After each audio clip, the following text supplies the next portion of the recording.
Hey everybody, we are back with another game unboxing.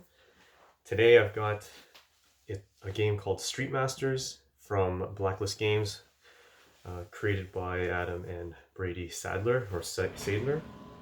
So this is from what I've reading online, is kind of a hidden gem of a game.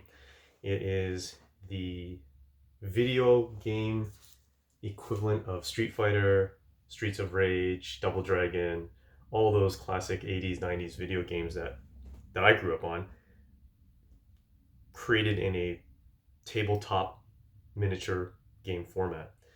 It's card based with a little bit of dice rolling to resolve actions and success failures.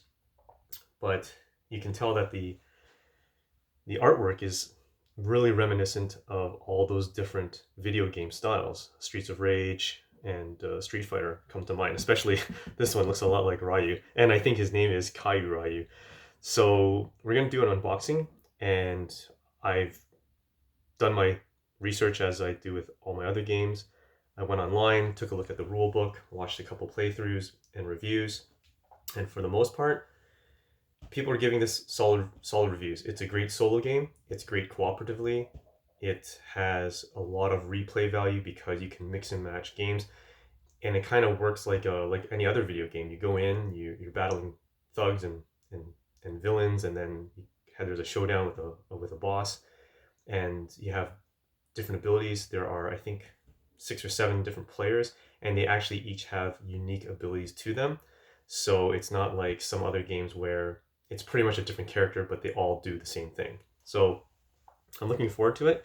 So we're just going to take a look and see what they have in the box. So you can see the front view, Street Masters, which is Street Fighter, I guess. We've got ourselves the rule book. The rule book is pretty straightforward. I've gone through it. It tells you how you are able to fight. You have, I believe, 3 actions that you can take, and you have different phases. You have a threat phase. You have the fighter phase, you have the enemy phase, and then you have the stage phase. And during your fighter phase, you're able to move or attack or play a card which gives you an ability to attack. You can gain defense points. It's a really interesting concept where as you defend, or where you're able to defend, they're represented by defend tokens.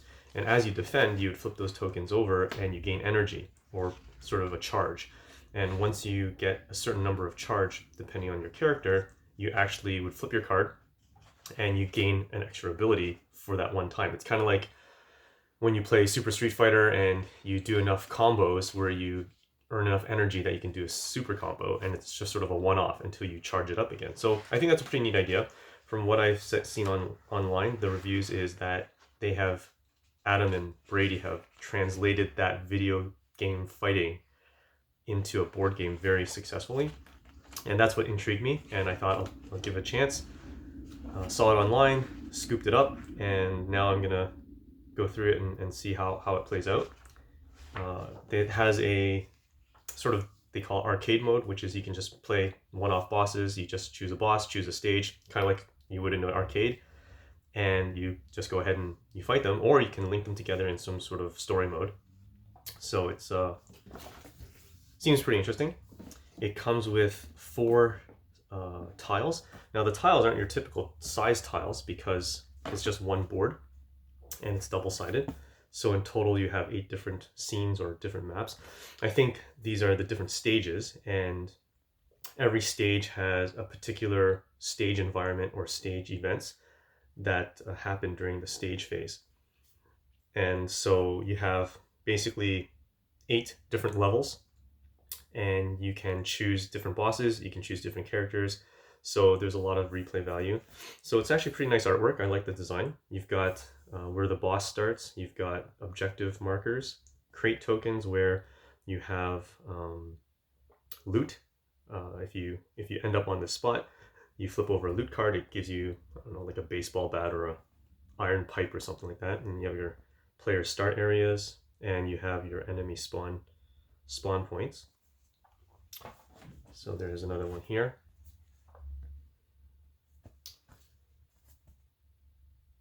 It's pretty nice. It looks like there's some I don't know what these other markings are, probably obstructions. But I would think the quality of the board's nice. It's not flimsy, it's not warped, which is good. It's inside an office space, so that looks like fun. And the last tile here. This one looks pretty straightforward. I'm not exactly sure what your inside looks like. Some kind of layer, boss layer or something. We've got a lot of tokens. So your hit point tokens. Oops. Double-sided. And then you have, these are your defend icons. So enemies get defense icons, and you can also earn defense icons as well. I think as you roll dice, if you roll a shield, it means you can pick up a defense icon that belongs to your character. We've got some extra, I guess, token characters, which I guess maybe play a role in the story mode or something. That looks a lot like Blanca. Some of these have a lot of resemblance to your classic fighter arcade games. You've got the crate boxes, your objective tokens, and like I said, the defense tokens are double-sided. And you can see that this one is for grapple, kick, and punch. Those are the different types of defense that you can do. And we have some more tokens.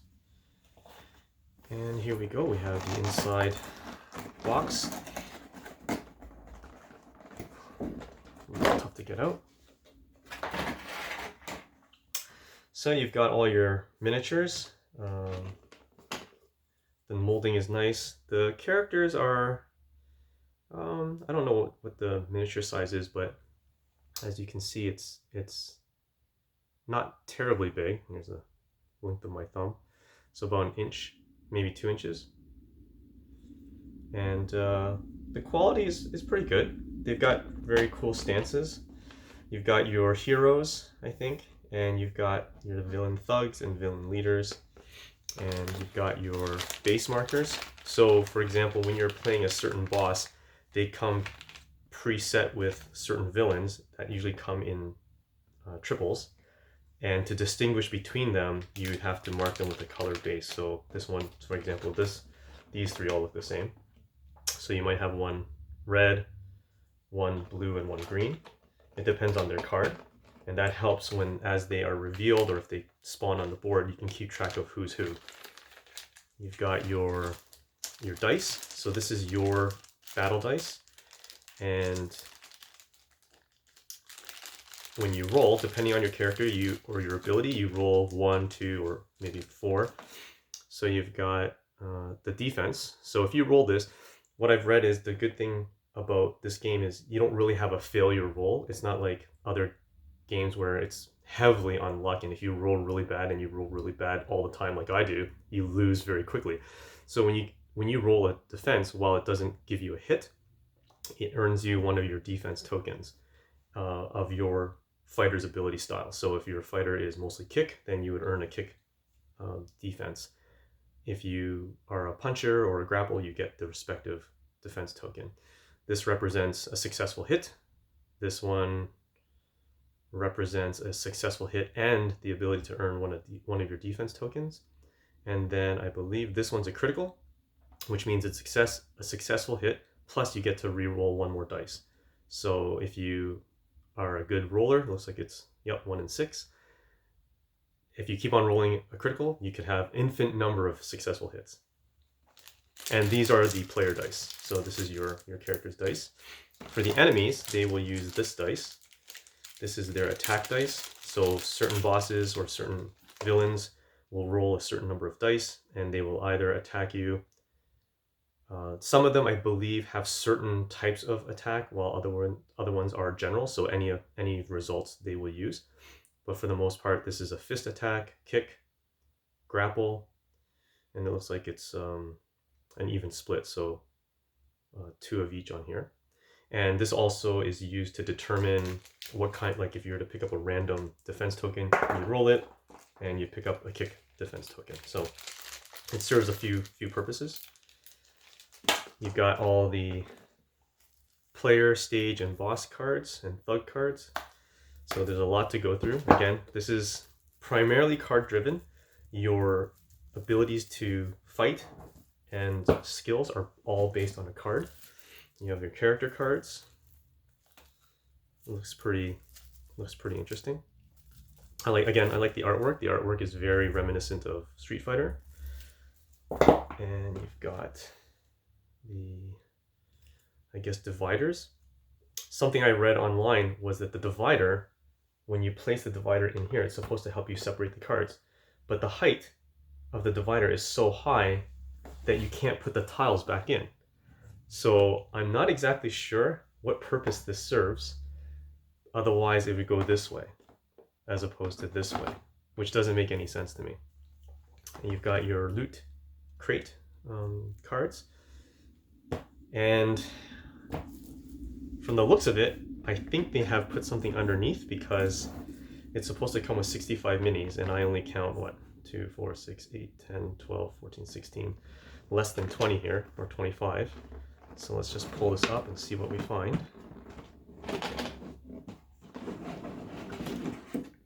Okay, so underneath you've got the next tray of the thugs. These look like all the other thugs. If you think about gameplay when you're doing set up, set down, this is actually a really terrible design to stack your minis.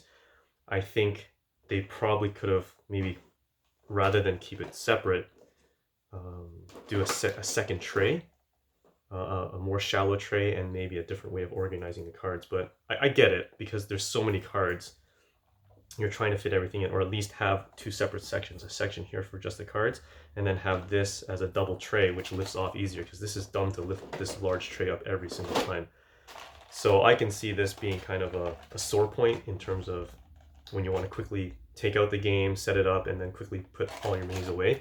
You have to go through all the hassle, and especially when you're trying to lift up this blow mold form every single time in and out, you're eventually going to crack it. So not that great. And from the looks of it, it might be difficult to fit everything back in. So let's take a look here. So there you go. So you've got all your miniatures. You've got your tokens, which I think we can probably pop them out and put them in its own container. And you've got your maps, stage maps, as well as this. I'm not sure. Again, I think the guy who wrote the comment that these are too high.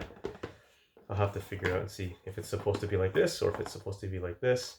But this way doesn't make sense because they'll just fly across. So, or maybe I just won't even use them. I'll find some other method, or I'll have to chop them off myself. So, okay. So there you go. That's the unboxing of Street Masters, the tabletop video game miniature game. And I'm looking forward to giving it a run. What I'll probably do is do another video with a quick playthrough and review. And I think right now, from the looks of it, I think based on what I've seen and what I've read, I think it's a game that will probably hit the tabletop pretty often. So thanks for watching. Hopefully this gave you a good idea of what to expect in this game.